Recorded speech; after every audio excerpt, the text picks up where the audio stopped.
What is the effect of a force? In this lesson, we will be observing when a single constant force acts on an object. We will require several materials, including a cart, ruler, weight, elastic band, and spring scale. What we are going to do first to start this lesson is a simple demonstration of pulling the cart along the table. Pause this video now and make a prediction on the motion of the cart. We will now watch a demonstration. Look for the motion of the cart.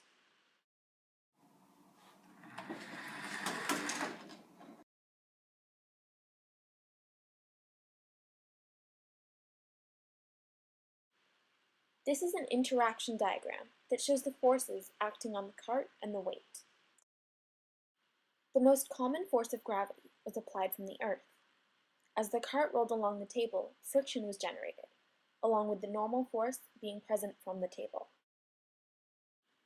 Finally, the spring scale exerted a tension force on the system. The tension force is present when two objects are pulling at each other without involving stretching. And in this case, the spring scale is pulling at the cart.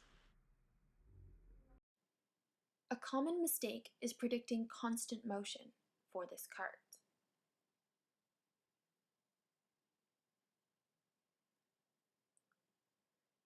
However, the cart accelerates constantly. This is because the cart begins at a rest position, with a new tension force being applied. Constant acceleration can also be modeled through the constant positive slope on the velocity time graph.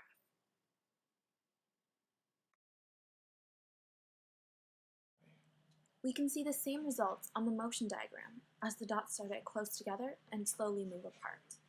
Now, let's look at this concept in a different way.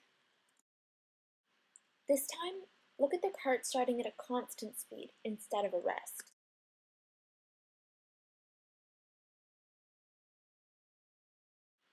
Pull the cart along the table at a constant speed and release. Observe the motion after the cart has been released. Pause this video again and make a prediction on the motion of the cart now. Quick tip: in order to always ensure constant force, make sure that the elastic stays at the same length during the whole entire experiment. You can use a ruler to ensure this. Now observe the motion of the cart when it has an initial velocity.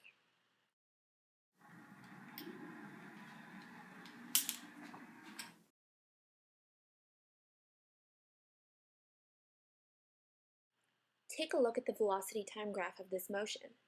The constant negative slope informs us that the cart negatively accelerates at a constant rate until it comes to a stop. The decreasing space between the dots in the motion diagram also express this constant negative acceleration. But what caused the cart to slow down? That was the result of the force of friction. Since the tension force is released, the rubbing of the wheels on the table, or friction, is the only force acting in the horizontal direction. Friction is acting in the opposite direction as the tension force was, therefore the cart comes to a stop. Since friction was the force causing the cart to slow down, imagine what would happen if there was no friction. If there was no friction, the cart would not stop and could virtually continue at a constant velocity forever. In summary, let's review the two different situations and their resulting motions. In situation 1, if one single constant force is acting on a system, then its resulting motion is constant acceleration. In situation 2, if no forces at all are acting on the system, then you can have two possible resulting motions. The first one is no motion at all, and the second one is constant motion. In both cases, there is no change to velocity.